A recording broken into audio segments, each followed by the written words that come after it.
Hello friends, welcome to this second part of this video of PAN validation series. In this video, I am going to add one more validation check and going to cover an advanced function of Excel called let, which was introduced recently in 2020. So this video is in continuation to the previous video. So if you are directly jump to this video, ensure that you are watching the part 1 first. So friends, in the last video, I demonstrated that how you can extract individual character of PAN and apply the validation of whether it is alphabet or number that you already know. Now, in this video, I am going to add one more validation. Okay, so let me show you that validation first.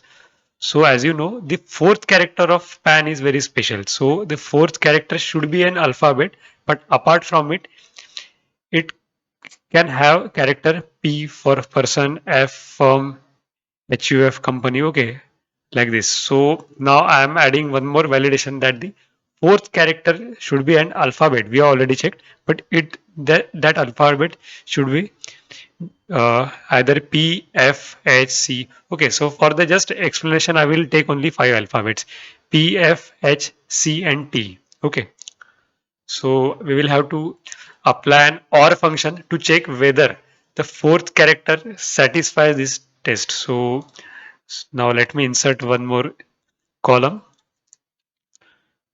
So we can call it at what is the type of entity. Okay. So I will have to extract again have to extract fourth character. So is equal to mid this target text comma from fourth position comma extract one character. Okay. So just I will hide this columns for the timing. Now, you know that this four character can be P, F, H, C or T. Okay. So how do you check whether this character is equal to P? True. Okay. So if I make it F is false, so I will have to use an OR function and I will have to apply validation for all this. Okay. So I will have to copy paste this Control C, comma F company from company HUF, comma. Now we are taking only up to trust T. Okay.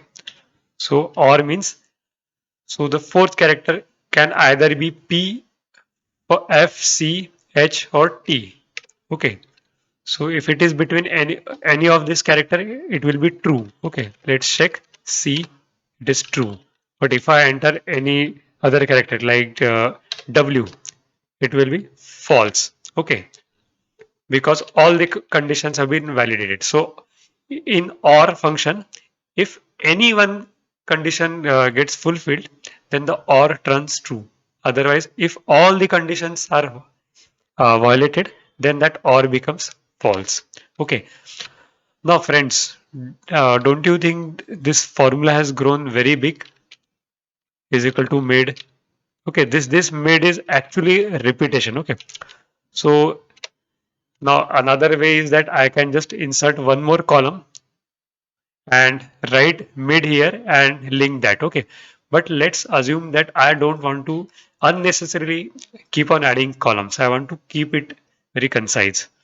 So don't you think if there would have been any feature where we could have repeated this something? Okay. We could have repeated this formula. Friends, let me tell you, there is a feature in Office 365 or Excel for web. One new function has come called let, in which you can declare a variable. Okay, you can actually declare variables for this. So let me demonstrate to you how this let function works. So the syntax of this let function is equal to let bracket open name of the variable. Now this name of the variable should not clash with any of the function names. Okay. So let's say name of the variable. No, before that I will have to copy paste this. Okay, mid.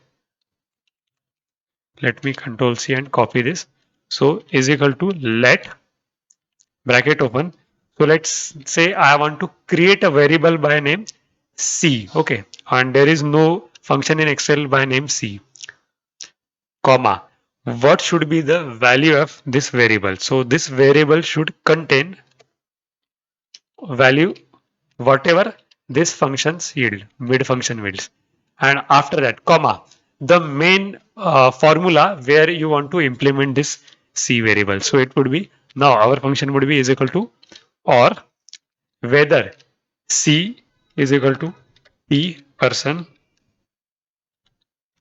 firm in double quotes, C company, C is equal to HUF, or C is equal to trust, in bracket close, and the let function also we will close it.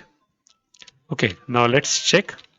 So I will make the fourth character now T for trust. Okay, so friends, now this is working. So just check, this formula is very big. So instead of this, a very concise formula is there. Okay, so let me copy paste this formula.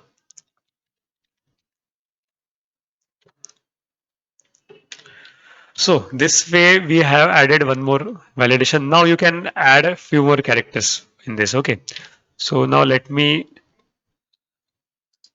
unhide all these columns and even add this validation, entity validation to this main formula. Okay, so I will expand this to even include now this entity validation. So the validation for all 10 characters should be okay. And apart from this, even this fourth character validation should also be, it should also be get validated. Otherwise, it will produce error. Let us check. So let's say if fourth character is, I set it as U. Okay. So entity validation has failed. The fourth character is, yes, alphabet, but entity validation has failed. So it has turned error. I hope you would be signing up for the free version of web-based Excel where you can try this let function. So if you like this technique, please like the video and subscribe to the YouTube channel to receive the notification of the future videos.